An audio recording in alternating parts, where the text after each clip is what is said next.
Democratic lawmakers voiced near immediate opposition to Judge Brett Kavanaugh, President Donald Trump's nominee to the Supreme Court, on Monday, warning that he would swing the bench to the far right and likely imperil the future of abortion rights and health care access.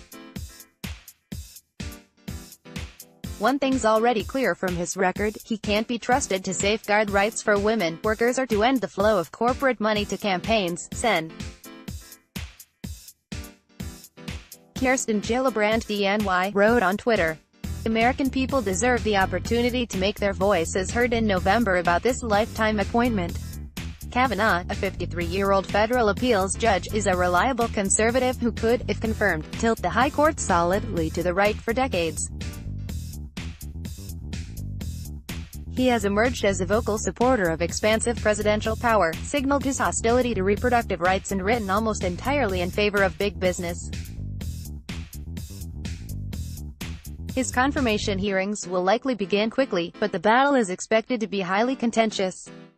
The judge will need at least 51 votes in the Senate to receive approval, and Republicans hold exactly that number of seats. While most Republicans are expected to vote in alignment with the president's pick, some lawmakers have broken with their party in the past, making every vote count. Many Democrats have already appeared to line up against the nominee. In selecting Judge Brett Kavanaugh for the Supreme Court, President Trump has put reproductive rights and freedoms and healthcare protections for millions of Americans on the judicial chopping block. Senate Minority Leader Chuck Schumer, NY, said in a statement, "This nomination could alter the balance of the court in favor of powerful special interests and against working families for a generation. We cannot let that happen." President Trump's Supreme Court nominee Brett Kavanaugh will be a rubber stamp for an extreme, right-wing agenda pushed by corporations and billionaires. "We must mobilize the American people to defeat Trump's right-wing, reactionary nominee, Bernie Sanders," at Sen Sanders, July 10, 2018. "This is not a time for anyone to sit back. We just need a few Republicans to stand up to President Trump and stand with Democrats and people across the country in rejecting this nominee." Senator Patty Murray, at Patty Murray, July 10, 2018. Brett Kavanaugh is an anti-consumer zealot, an opponent of pre-existing condition protections, a critic of abortion rights and access to contraception, a Second Amendment radical, and a bad choice for the Supreme Court. "Not a close call. I will vote no." Chris Murphy, at Chris Murphy, July 10, 2018. Several Democrats announced their plans to oppose his nomination, including Sens. Kamala Harris, Caliph Jeff Merkley, or Bob Menendez, NJ, Patty Murray, Wash, and Elizabeth Warren, Mass. Many of their colleagues, however, said that, although they had reservations, they would meet with Kavanaugh before any confirmation vote. A thorough vetting of Judge Kavanaugh's body of work will be critical for the Senate to fulfill its shared responsibility, which I take very seriously. Sen. Doug Jones of Alabama, one of several Democratic lawmakers from red states, said on Twitter,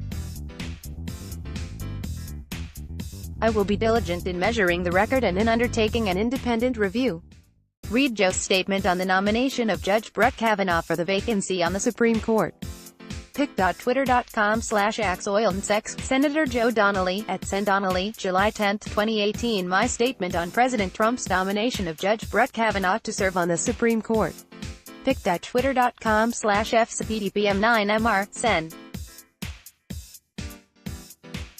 Jean Shaheen, at Senator Shaheen, July 10, 2018. The next Supreme Court justice will determine whether we are a country that lives by our values when it comes to voting rights, women's rights, workers' rights, and the rights of LGBT Americans. Mark Warner, at Mark Warner, July 10, 2018. Democrats are hoping that some of their Republican colleagues, most notable Sens.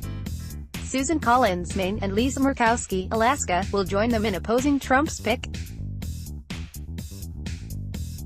Both women have broken with their party in the past, and Collins said earlier this month that she would not back a candidate who demonstrated a hostility to Roe v. Wade, the landmark Supreme Court ruling on abortion rights, saying the issue was settled law. "I will conduct a careful, thorough vetting of the president's nominee to the Supreme Court, as I have done with the 5 previous Supreme Court justices whom I have considered," she said late Monday.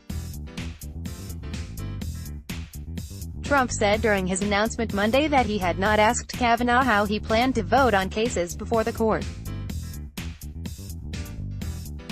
What matters is not a judge's political views but whether they can set aside those views to do what the law and the Constitution require, the president said.